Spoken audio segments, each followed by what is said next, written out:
Hi, everyone, and welcome to the first and last word poetry series. And I'm Gloria Mindak, host of this series, and Harris, the other host, he's having hip replacement surgery. He had it today, so he can't join us this month or next month, but he'll be back in March. And so please think of him and keep him in your thoughts as he heals. And tonight we have three incredible writers, and I'm so excited to have them here. So let's get started. So, our first reader is Denise Bergman. Denise Bergman's poetry books, The Shape of the Keyhole, is about a woman falsely accused and hanged for murder in 1650. Three Hands Nun unravels assault aftermath. A Woman in Pieces Crossed the Sea dismantles the Statue of Liberty. The Telling unfolds a refugee's lifelong secret and guilt. Seeing Annie Sullivan exposes the early life of Helen Keller's teacher.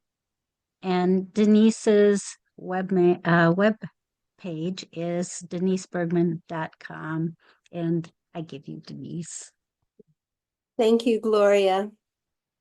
And thank you all for coming. It's really an amazing crowd of people filling my desktop here. And for those of you who don't know Gloria, she does just a huge amount of work promoting writers and poetry, and herself is a really wonderful poet. And I'm really thrilled to be reading with Martha and Charles. A building away. She is a neighbor, a building away. We talk weather and potholes, exchange names, Mary, same as her daughter. Or is she Marissa or Maria? I was distracted. Her nephew was chewing the leg of his doll, and the day was disappearing before seeds of our words could take root. A building, a wall, a fence, a street, an ocean, a ritual, a tradition, a history. Turnpike exits mile by milepost zoom past. Trails of tears saturate land. Winds repollinate fields with bones. The building an ocean away across waves and tides is brick, is stucco, mud, wood, concrete, a makeshift tent 10 inches from my open blinds. In the building an ocean away is a woman next door, the thunder of blood in her heart deafened by jets, the heave of her lungs silenced by bombs, turning her town, home, family, children under blocks of rubble. Who can say who is or isn't a neighbor?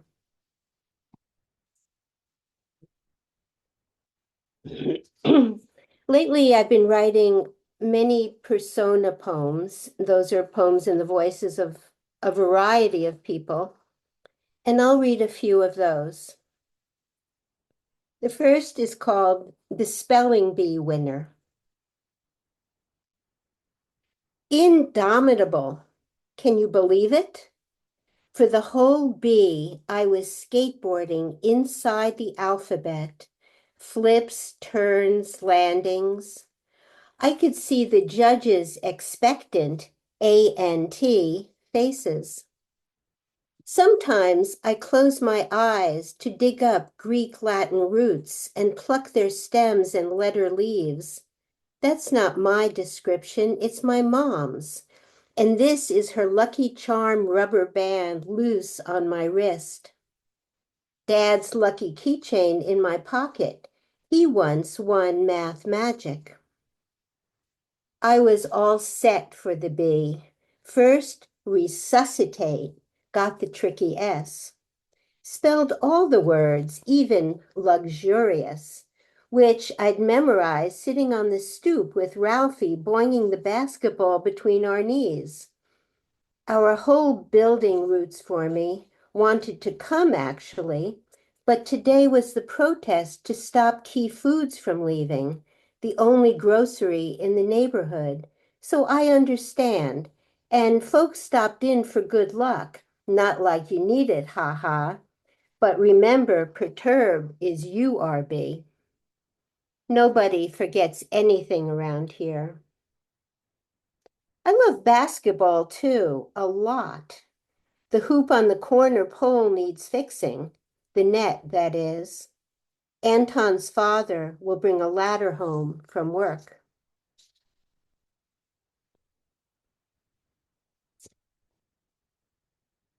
The next persona poem is called The Invisible Weaver, which is a person who mends cloth.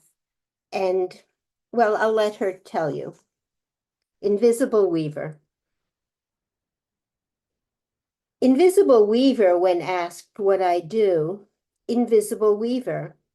Then quickly, before, but I see you, don't I define the job. Some people's first image is a wooden loom in a slant ceiling attic, shuttles skidding warp weft, shafts sinking up down, but no human in sight, so a ghost, a spirit, they think I'm jiving. Others see a humming fluorescent bright factory, high-speed machines tooled to make mock Tibetan, Deco, Navajo, or whatever, but I'm not in that scene either. Patiently, I say, I repair, mend your secret failings. The unraveling cashmere sweater sleeve where you tried to scrub out the red wine.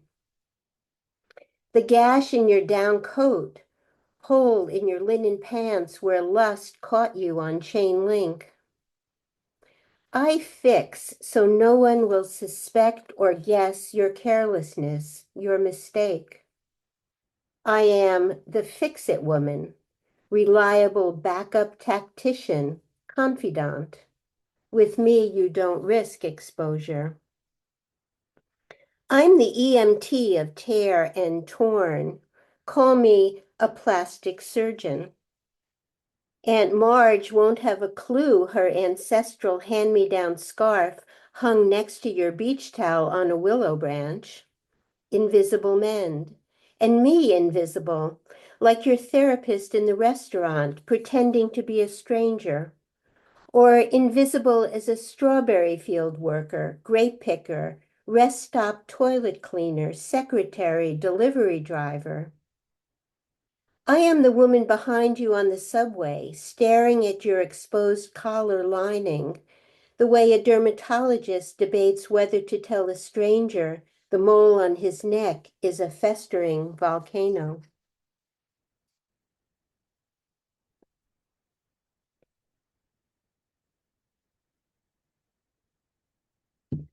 The next we'll hear from is a tree cutter, and this poem will take us outside of winter for a couple of minutes. Tree cutter.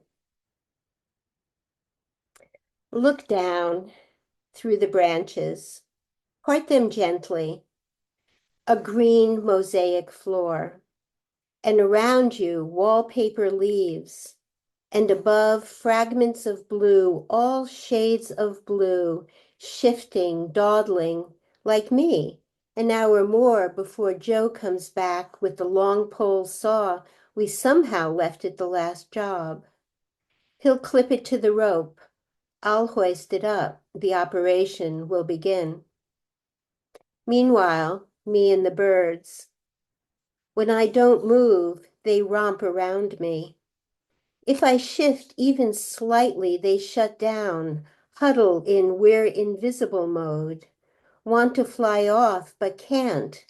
The babies, and just hatched.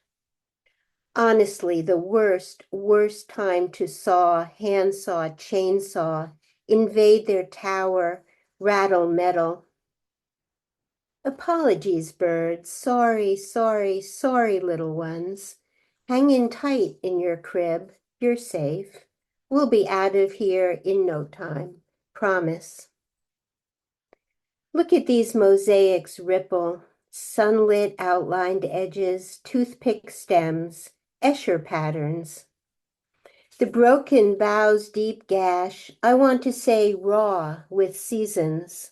A clean cut I make always.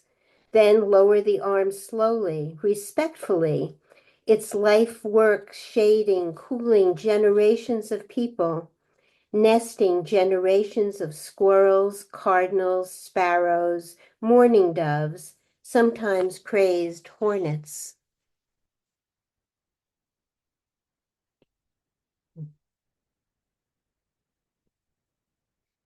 The next is my most recent persona poem, and it's called Crosstown Bus.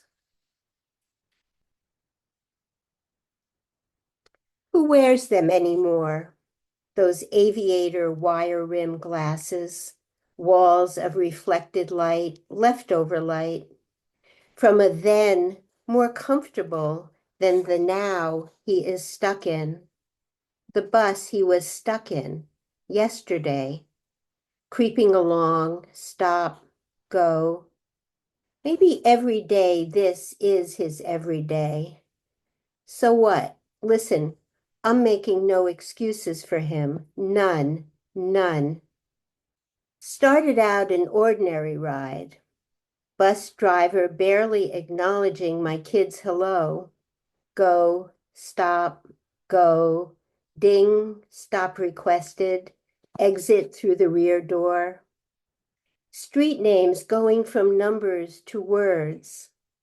My kid comfy against my shoulder, watching a break dancer just a little older than him next to a fruit stand.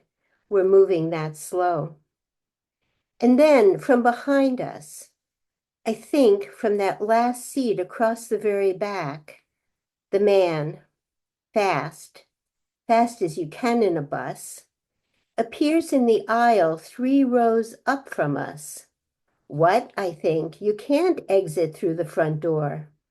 And then loud, loud, loud, shutting down the din of the bus loud, says, I'll kill you, you, I'll kill you.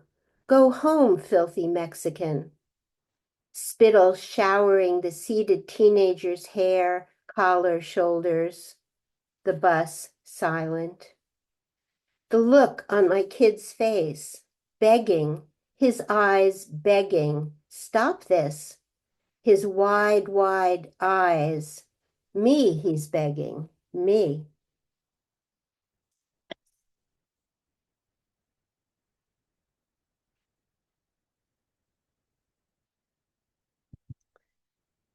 His persona is called a woman. I was calling to her across the room with my eyes, lips like usual stuck in quicksand. I was mouthing with blinks and squints, notice me, but too soon to tell if she heard my shouts. I turned, walked into the afternoon rain, left. Was it a party, waiting room, canned goods aisle in the grocery? Can't place the place. How odd. But this is love, I knew. Saw us in a tulip curtained kitchen unpacking asparagus, dill, yogurt, a special cheese she liked, sour and nutty and yummy yellow that I'd bought in this imagination with dollars from our shared cash jar. And oh, her eyes, the lashes. But my sister insists I take a real first step, like saying words out loud. Hello, or I like your scarf. Or if I've read the book she's holding, I read that book.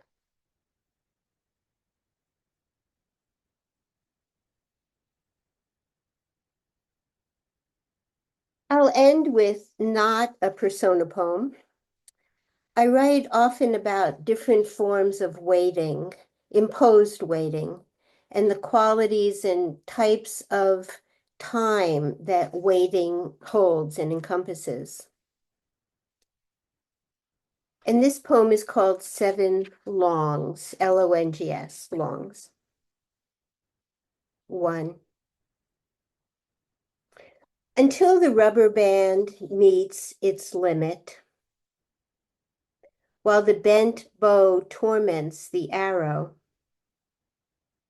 until the bungee jumper rebounds up the sheer cliff, until the phone, until the shoe, wait. 2.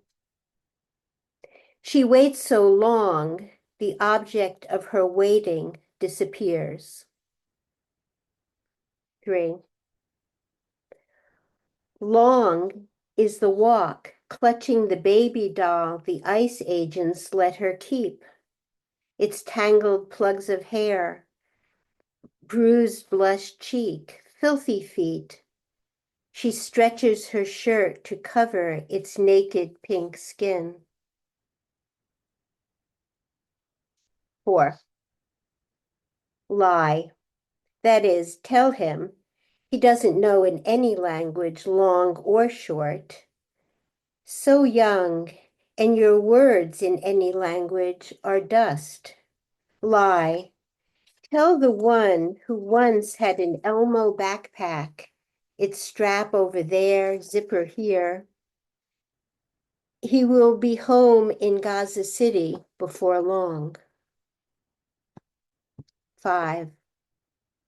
In a long night, a man punctures his tense canvas sky for a glimpse of Jupiter, Mars, the Milky Way, or a star between the tall city lights. 6. She stands all day in their crosshairs, standard issue Uzis, the wall's razor wire checkpoint, then shifts her wheezing baby to her other shoulder, tucks the hospital referral slip back in her bag, and goes home to return the next day. 7. Long. Long isn't a longer short, isn't elongation, but a mix, a combo. Ahead, behind, beyond, to the side, encased in now. Thank you. Thank you so much, Denny. That was just wonderful. Very powerful work. And our next reader is Martha Collins. Her 11th book of poetry is Casual Reports, Pittsburgh 2022. Her 10th, Because What Else Could I Do? Pittsburgh 2019. That book won the William Carlos Williams Award. Her 5th volume of translated Vietnamese poetry is Dreaming the Mountain by Thuy Ce. Milkweed 2023, Dwin Barjong. Her website is marthacollinspoet.com. And I give you Martha. Thank you, Gloria. And thank you, Denny, for that wonderful reading. And thank you, Charles, in advance. And thank you all for being here. I want to echo what Denny said about Gloria and the wonderful work she's done for our poetry community. And I also want to advertise the fact that she is reading with 3 other people this Thursday at 7 p.m. at the Grow Your Bookstore. You can go in person, or if it's cold, you can go online.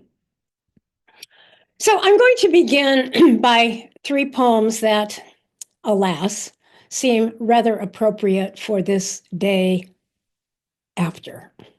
They were written before, the day of, and after the November election. All of them were featured by Stephen Rettiner in his Red Letters. He is here tonight, and thank you, Stephen, for that.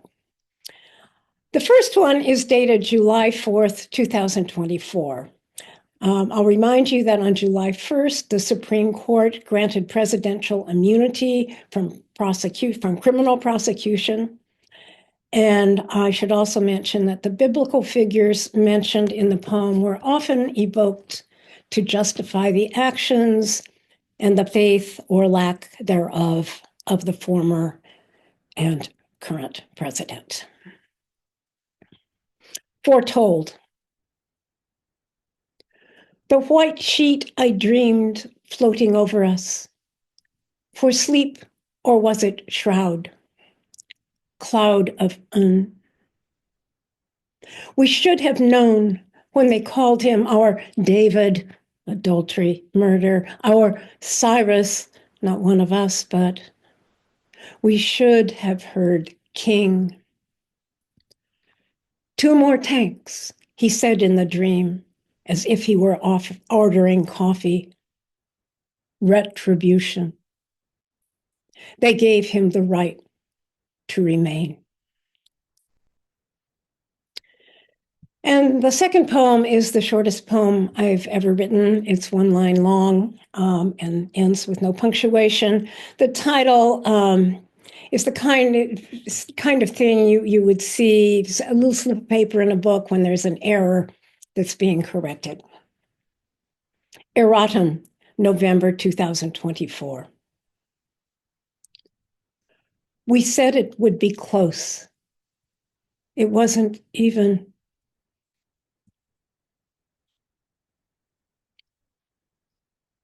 And the third of these poems was written partly in 2016 and put aside as sort of not a poem. I recently rediscovered it and included a second part. Cast.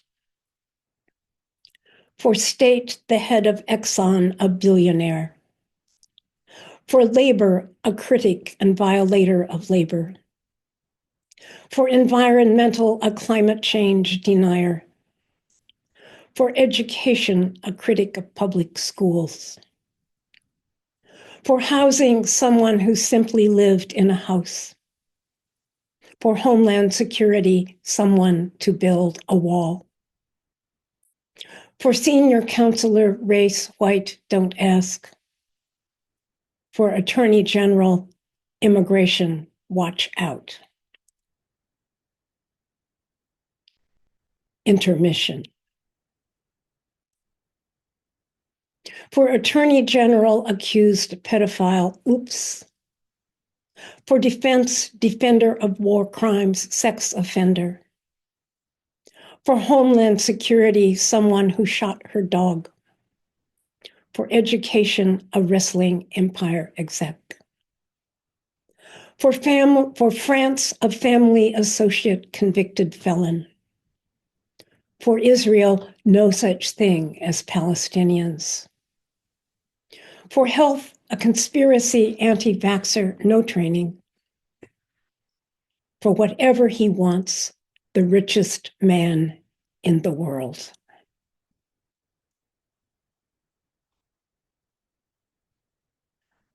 The next 2 poems focus on Palestine and Israel, and I promise this reading will become a little more cheerful as it ends. If I lived in a certain country near a certain border, I would not live there anymore. And if I lived across that border, I might not live where I once lived. I might not live at all. My friends might not. My house most likely would not be there anymore. And if it was, I would not have enough to eat and drink. I would not have what all must have to live in this peopled world that someday might not be here anymore.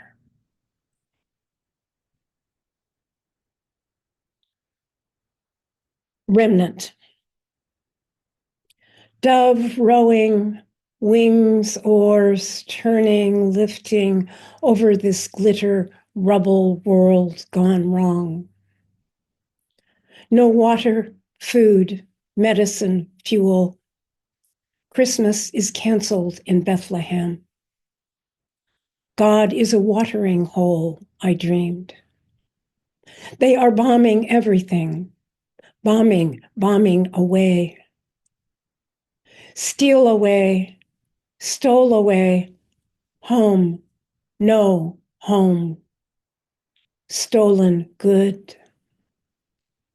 Then the rain flooding the tents. Oh, dove.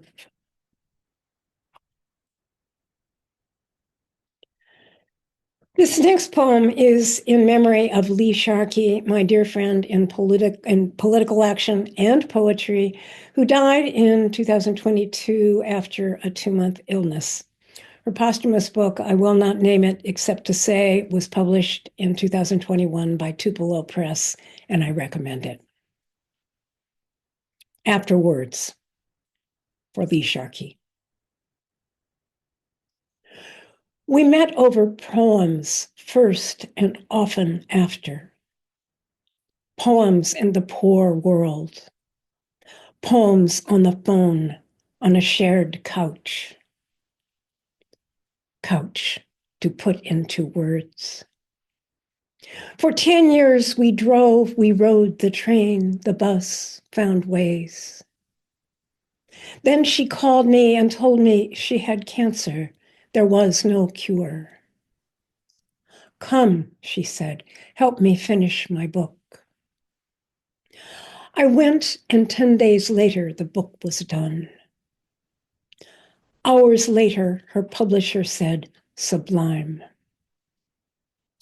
Sublime, to convert from a solid into a vapor. 2 months later, she left this world she loved, world gone wrong, she'd worked to right. Years before, in a cemetery, she leaned against a Japanese maple, haloed by blood-red leaves. Halo, radiant light around or above. Red her kitchen, blue her living room. Her living room. For the ghosts, she wrote, watch while they shatter the crystal. The tiny women slip under doors, I wrote. That was us, then. Now her ghost has slipped under my door.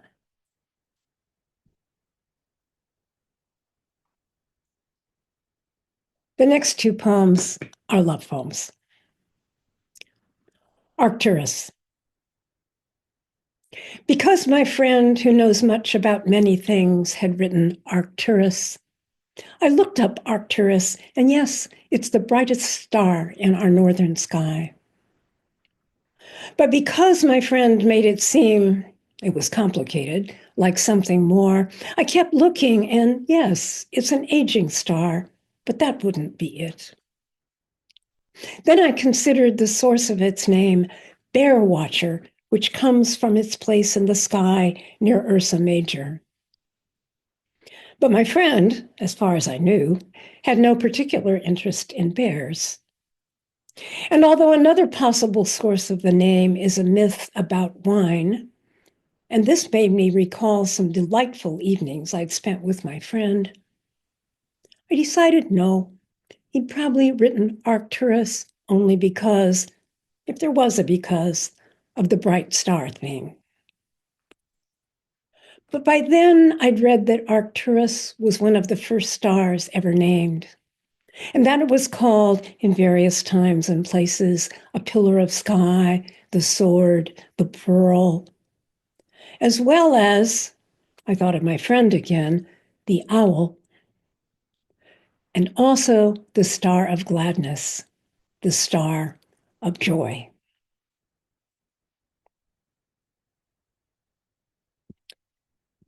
This next poem has a companion, which you will hear in just a few minutes. That poem will be a little more explicit about the little moon that's described in the second half of the poem. last one up. And then again, as if that tune played on for us. You know the one, the last we played. Turned out the moon was playing too, a big balloon against the busy, foolish sun. That line again, that same old tune. And so it went, with sun at noon and moon at night, till night was none done, and early sun turned out the moon. By then, though, we'd become immune to shifty time. Once we'd begun, we couldn't stop the throbbing tune our playing made, and in our room our moon went on, and on it spun, turned on and on our little moon. Our play is done for now, and soon we'll sleep. But first a task for one, in answer to our one-line tune. Last one up, turns out, the moon.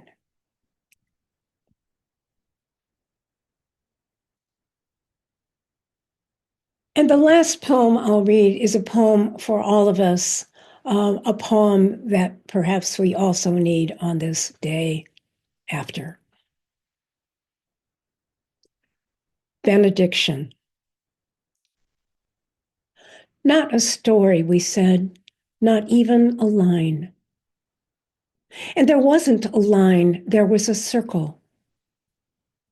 A perfect circle, though there were breaks. But it wasn't broken, it was open.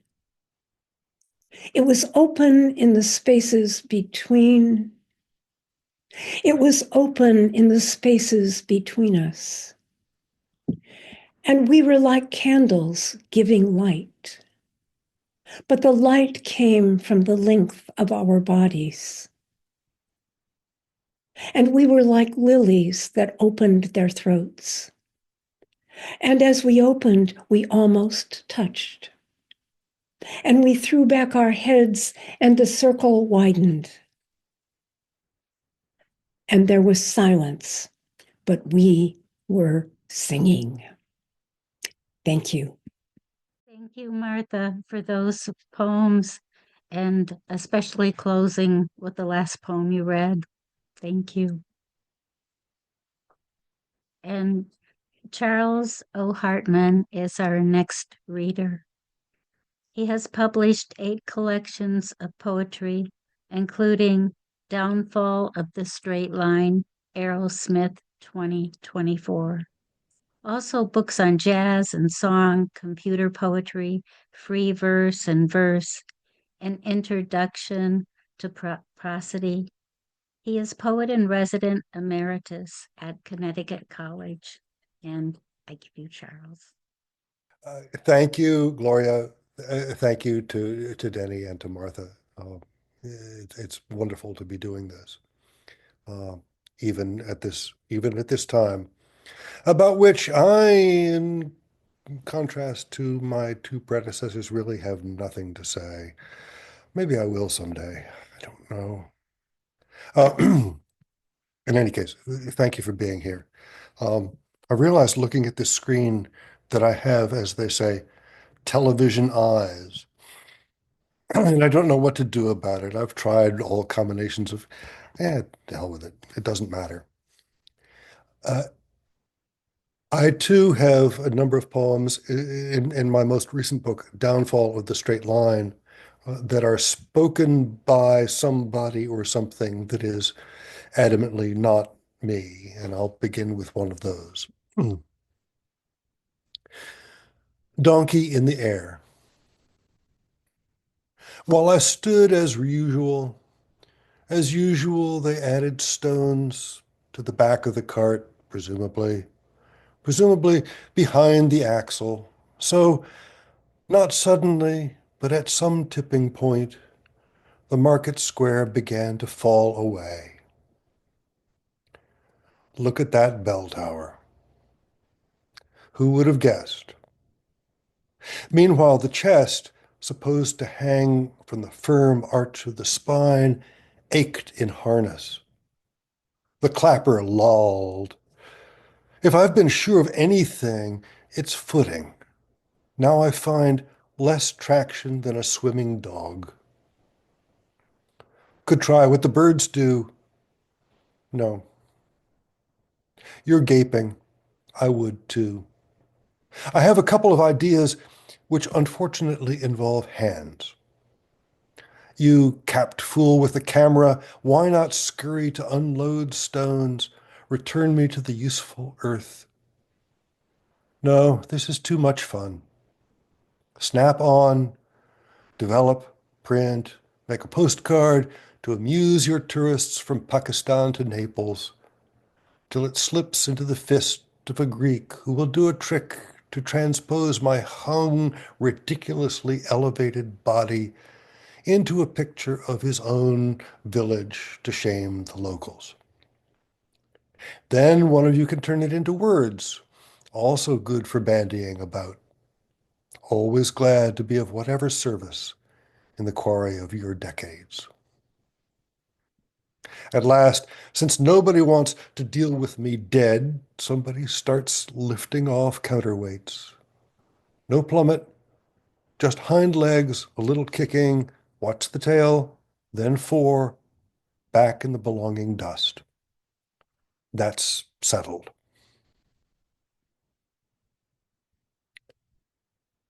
The second poem is called Peripheral Vision, and it's what you can see, even though it might be thought to be out of your field of view. And it refers to the periptero, which for anybody who's lived any amount of time at all in Athens knows is the place where you go for everything. It's a little stall on the corner of on any corner in Athens and most other Greek cities. I've discovered that they are being phased out, that there won't be any in another 5 years, 10 years, 15 years, whatever. Greece will not be the same place. This is not about a periptero, but it mentions one. Peripheral vision. An optometrist told my father his could have made him a great truck driver. They test for that. Around the curve of the century, I see him at it, a violent road volunteer, long haul and lonely. I see him as peripterist, owner of an Athens corner news and sundries hut, vital to daily life, the neighborhood's central intelligence, a veteran among veterans, the wounded and the war widows, ensconced like a fighter pilot behind ranks of magazines and chips, bus tickets and sunglasses, books with the spines outward, goods on the outer slopes heaped at the angle of repose, the least expensive, the most visible. Hunched on the stool in his 2-meter cave, room for one, eyes on everything, manning the panopticon, watchful of wares, purchase port on the swarming street with side slits to gather, excuse me, purchase port on the swarming street with side slats to guard first and third base. Shelves inside piled to the apex with condoms and cigarettes. Guidebooks in the less demanded languages. Everything in reach. At the back, the hatch. It must have been my father who took me to see Violent Road. My mother wouldn't have. Or was it The Wages of Fear, French with subtitles, which Violent Road remade? In the age of knowledge, no way to know, no one to tell me. I see myself, son and heir, and near double in spirit, as in want of those leather blinders for a horse between shafts, to keep it focused, keep it from being spooked, if only not to remember only I wander out here, street legal, with no commodities, footloose, or as they call it, free.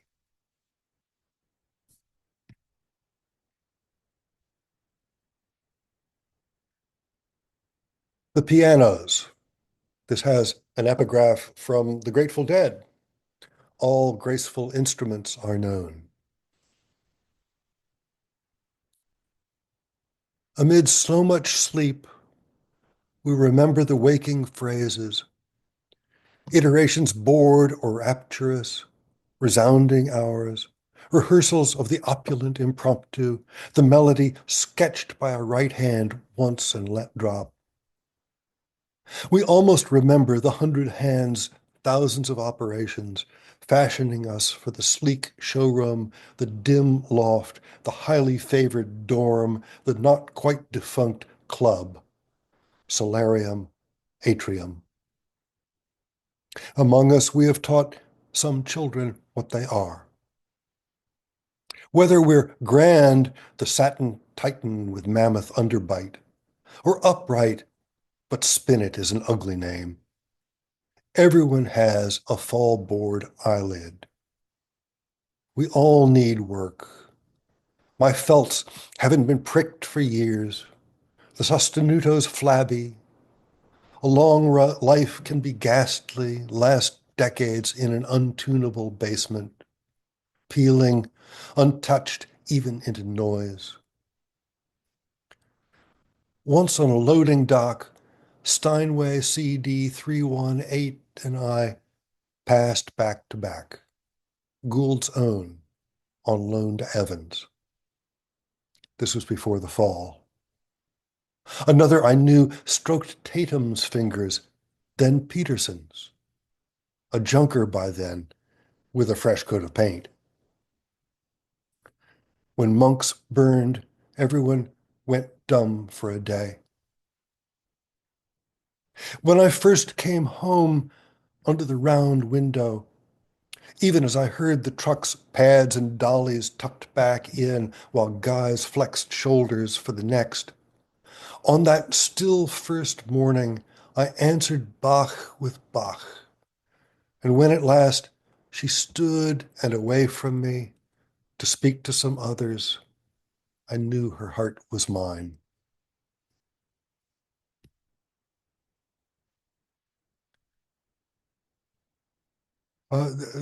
This poem and the next two, I guess, are a kind of sequence. They're certainly a sequence within Downfall of the Straight Line. Well, first one's called Choosing Sides. Choosing sides. Not to go to bed, but to stay the night there, we have to work out who gets which. Whose habits stronger decides, except in the happy case where bents agree. This is universal, yet we have no common language for which is which. North or east won't do. Nearer the bathroom and beside the lamp fall short of the particular variety among beds. We want to say just right or left, but whose, and lying face up or down. We figure all this geography out as we must. It may take talk, all to the good, being what we do best.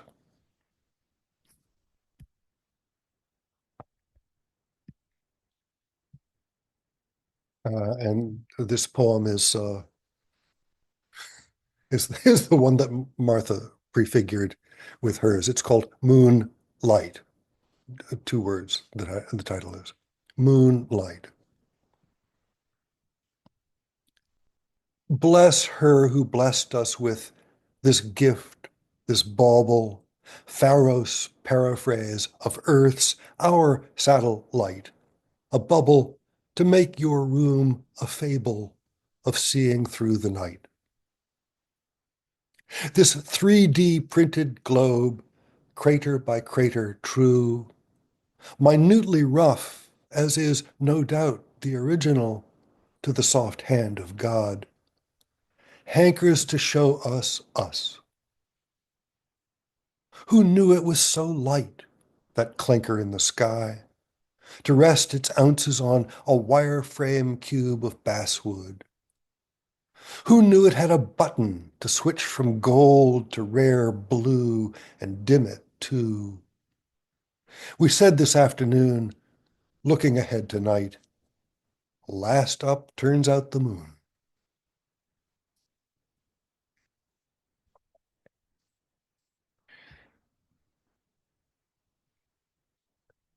This, again from Downfall of the Straight Line, is a sonnet called We Know.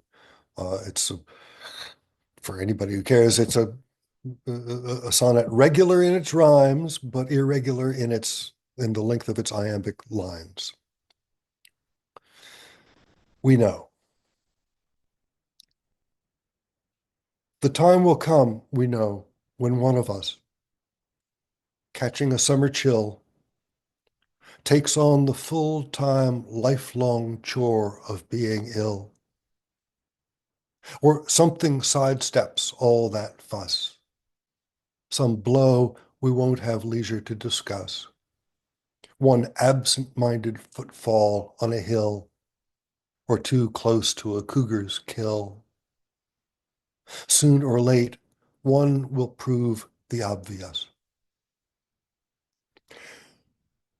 The other, paperwork and speeches done, will come home to the thought of home, wanting a drink, a kiss, not to be there another year or 20. In that too spacious minimum, at least for a time, there will be time to think back over plenty.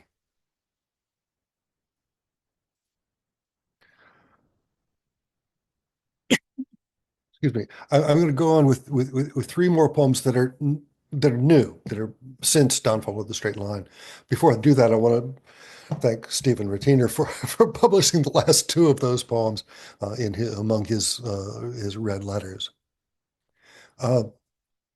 This one is called The Other Hedgehog. And many of you will know what I'm talking about. If you don't, let it rest for a moment. It will probably become clear. The Other Hedgehog. Like everyone I know who owns a clothes dryer, I have two. They tumble each other. I just washed my sheets in preparation for her arrival. As I set out to make the bed, one pops out of a pillowcase. The other is not in the other pillowcase, not in the dryer, not anywhere on the floor. Might I have made it into the bed? Even if I believed I were that oblivious, neither eye nor hand detects a bulge big enough. Maybe we'll find it later when we get in. A pet surprise. I could write off a plastic hedgehog. If it weren't lodged in a puzzle crack in my brain, maybe if she hadn't given me the spiny pair, and if I didn't fret for the one left, which it strikes me as the same as the previous poem in a minor key. This this fantasy is called Logjam. Say I was a man who every day went out with his hooked pike onto the wood and water road of the river to scout the recalcitrant culprit, laggard log lodged against other logs in that stupid urge to stay put and lock the mass into faux land that grows neither money nor trees. Nimble in any weather, hail or hungover, had to unhinge them bulks, otherwise rot. The river froze and steamed, and I fell in often. These are details. The rule was make the river serve. The way was to read the jumble, the lines of motion and convergence, scramble over a path, remaking itself step by running step over pushed up momentary peaks to the sticking point. Wedge the pole down, lever up at one angle and the next till it gives under my feet, then pick my way back, a way only speed keeps up. Once in a while, the thought, why kill all these trees? But like Buzz says to James Dean, just before he drives over the cliff, you got to do something. You live on land, you drift free down the stream, or you build on what accumulates and has to be kept moving.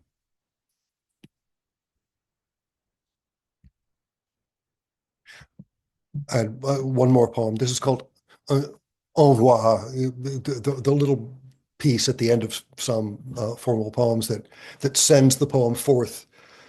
Go little bird, go little book. To her for whom it is written, or to the world, or whatever. So this is a sending forth.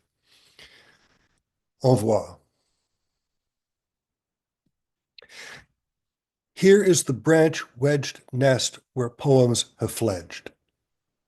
Being not precocial, competent to walk and peck and shiver from first light on day one before the last shell kippa drops away, but altricial, chick-blind for days, all beak and cheep, gaping at sky or parent, what do they know, moving but aimless, wavering, movement unlinked to meaning or even will.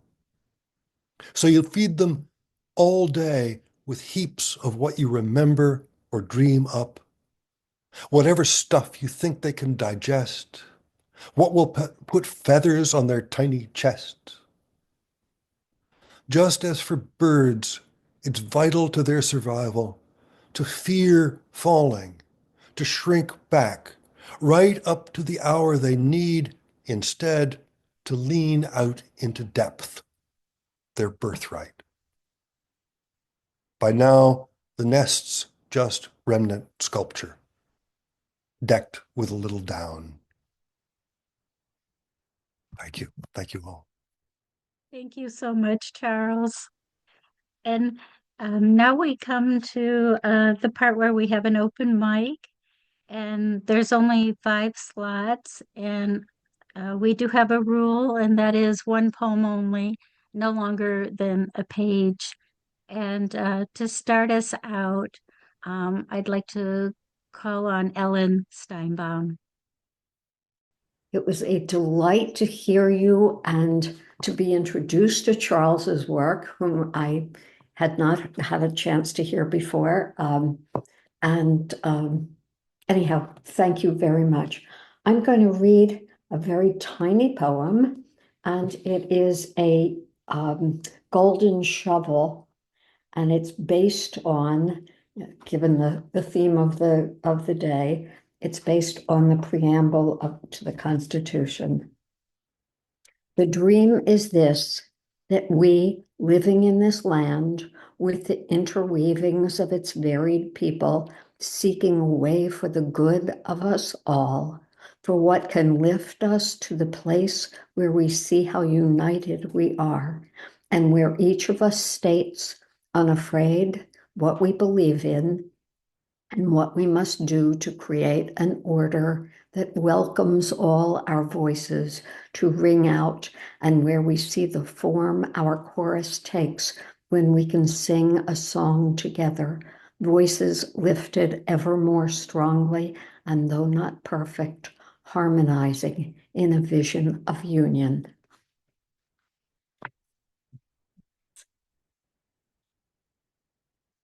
Thank you, Ellen. We have 4 more slots. Is there anyone who would like to read? Madeline, go ahead. This is a poem about a very common occurrence, or maybe not so common, but recently happening just outside my window. It's called Street Scene. 6 men repaired our potholed road. Some drove mammoth dump trucks filled with black ooze. Others smoothed fresh macadam with long-poled tools. 2 more rode steamrollers, one large, the other small, back and forth, over the work the others had done. I wasn't transfixed by their fluorescent vests, their heavy gloves, or unshaven faces. I stared at their repetitive work. Was it the rhythm, the back and forth of the trucks, the steamrollers? It was, I think, the way they easily understood each other, saying just a few words, giving a single hand gesture. So unlike the work of a solitary poet, so similar in its rhythmic sway.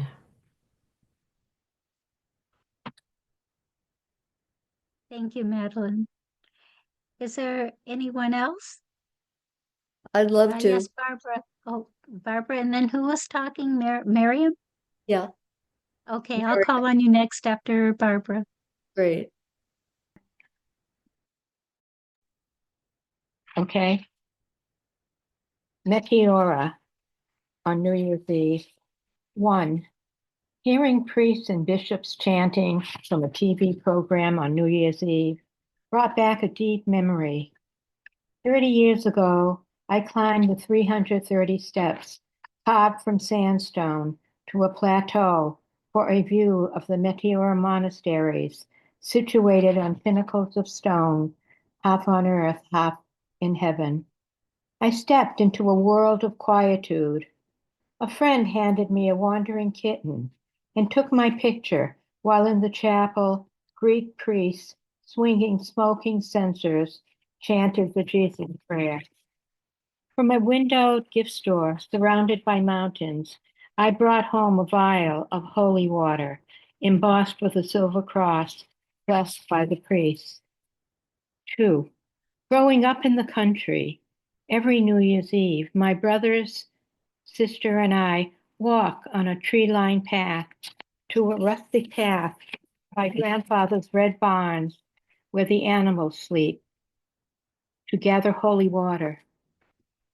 Its handle, rough to touch, creaks when we lift it up and down as cool water flows in an arc into our cups. We carry them home under starlight. 3.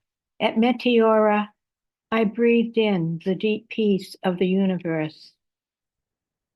Gathering water at the pump, those starlit nights, the universe opened.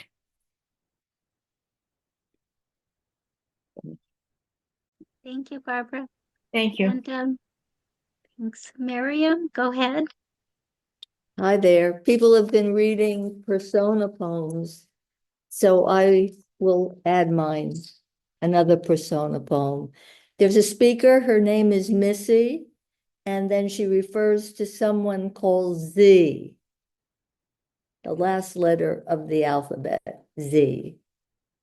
Missy tells about rehab.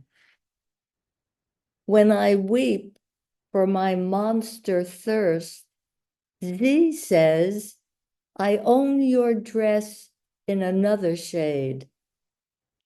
Once like me, he slept in the weeds and woke frozen and drank again and wallowed in shame. The ceiling fan whirls without a sound. Someone speaks and then another. Blessed lack of crosstalk. Tripping clean in stop time, I dream Z's in pink that veils his buff arms and floats to his cranky knees.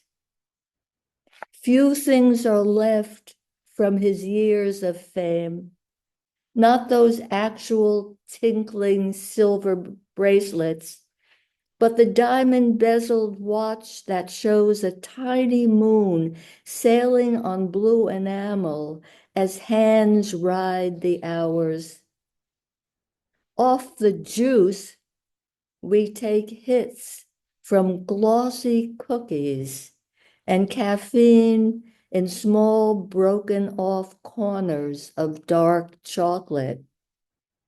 My aged father, with something tasty put before him, would often say, "Missy, the last pleasure to go." Oh, it's good to see you. So anyone else? Michael, go ahead. Thanks, Gloria. Just for the occasion, the poem I'm going to read is called Unruly Sun, and that's one of the epithets that John Donne uses in The Sun Rising. It was suggested by a literature professor of mine in college that John Donne was talking to King Henry VIII in this poem. Unruly Sun, fiery one up there, what I make of you and me, assuming you hear me.